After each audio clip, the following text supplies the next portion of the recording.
عسلامة ومرحبا بكم أعزائي المتابعين. نفى الصحفي أمين قارة في برنامج نجوم اليوم السبت ترضيه في قناة الحوار التونسي كما يدعي البعض، مؤكدا أنه غادر واستقال من القناة بسبب عدم تحصله على مستحقاته المالية طيلة 4 أشهر. وقال: لم أوظف في الفترة الفارطة اعتبارا العقد الذي يجمعني بالقناة، لكن هذا العقد ملغ اليوم، فقررت التوضيح وقد توجهت إلى القضاء ورفعت قضية ضد قناة الحوار التونسي.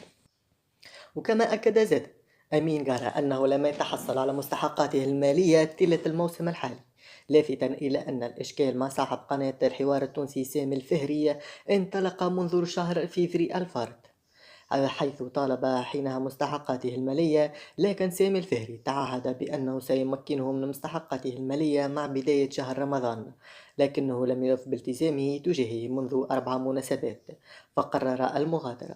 وقال أمين جارة: أنا أتفهم أن القناة تعاني من مشاكل مادية، وخير دليل على تفهمي أنني منذ جائحة كورونا وأنا أقاضى 50% فقط من أجري، لكنني أرفض أن يتم التعامل معي بالتعالي وبطريقة فوقية، فاخترت التعامل بطريقة قانونية عبر إرسال هذا المنفذ إلى القناة والاستقالة. متابعا: إشكالي لا يتعلق بالمال بقدرة ما يتعلق بقلة الاحترام والتعامل بفوقية. وشدد الصحفي على أنه لا يستطيع العمل والتعامل مع أشخاص لا ثقة فيهم، معتبرا أن التغيير الذي طرأ إلى إدارة قناة الحوار التونسي ومغادرة فاضل بن عمار هو سبب التخبط الكبير الذي تعيشه قناة الحوار التونسي اليوم.